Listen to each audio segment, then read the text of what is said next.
When Raphael was asked to decorate some rooms at the Apostolic Palace at the Vatican, he faced a major challenge. When he was about to complete the world-famous School of Athens, one of the ultimate icons of the Renaissance, the young master started having doubts. Will people recognize all the philosophers and other great minds? Is my painting too ambiguous? Did I totally screw up my reputation? The solution for the Italian painter came from a rather unexpected source, and it completely solved the immense issue he faced. In this video, I will explain exactly how and why Raphael added the last-minute detail, and how it elevated the painting to incredible heights. It definitely transformed the School of Athens into one of the most enigmatic paintings that were ever made. Raphael's masterpiece is one of the frescoes that decorate 4 large rooms at the Apostolic Palace, the official residence of the Pope in Vatican City.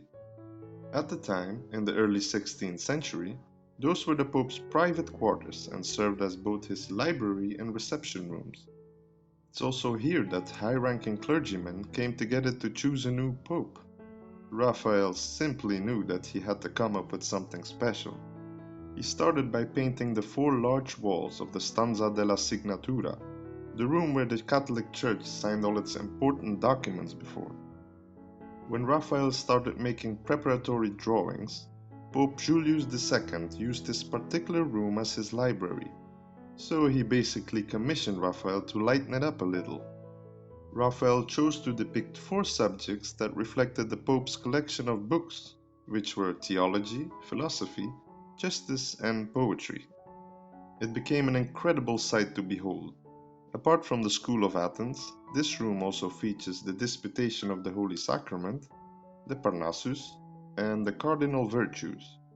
The School of Athens can easily be described as the embodiment of the High Renaissance, an incredible period in art history.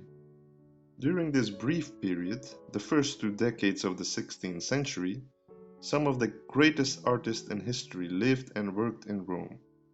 The likes of Leonardo da Vinci, Michelangelo, Raphael, and Donato Bramante were all working in or around Vatican City at one point during this period.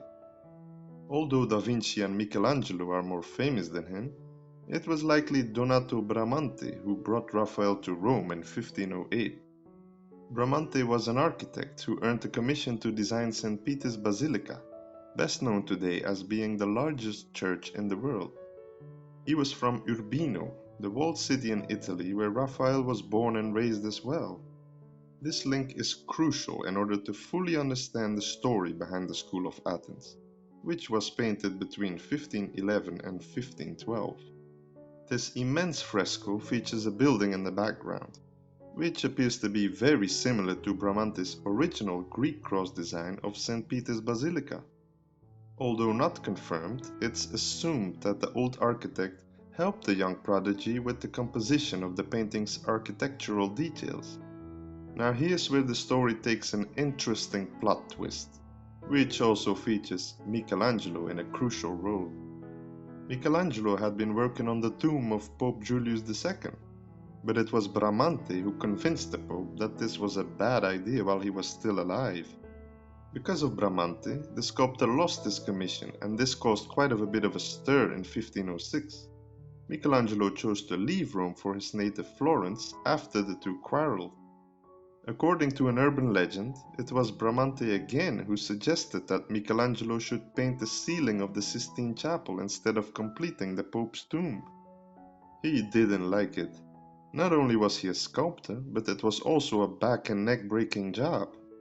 Bramante might have hoped that he would either quit or make a complete fool of himself.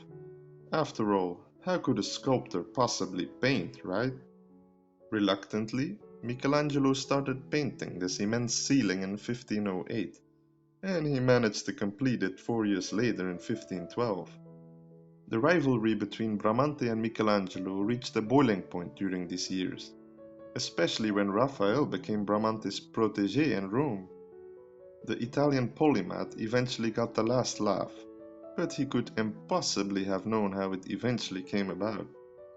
Bramante designed St. Peter's Basilica initially, and Raphael took over the job as main architect after he died. It was eventually Michelangelo who got the job as the basilica's main architect after Raphael died in 1520, and he finished the job. He got the credit at the time, even though he only made minor alterations to the original plan.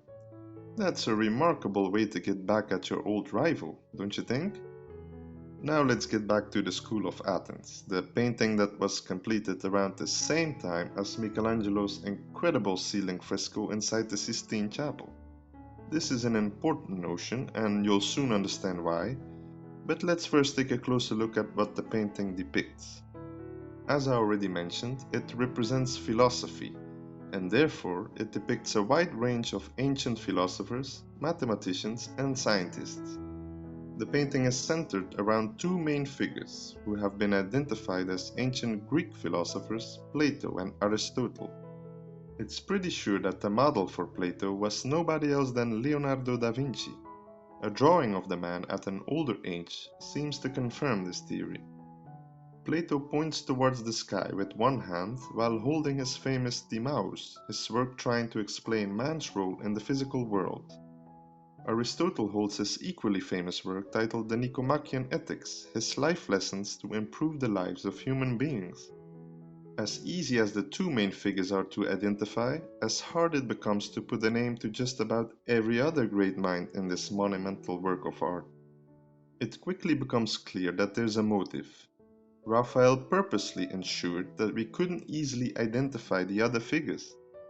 The young painter quickly understood that this would be an impossible endeavor, so he simply finished the fresco by painting everybody else without worrying about identifying every single figure.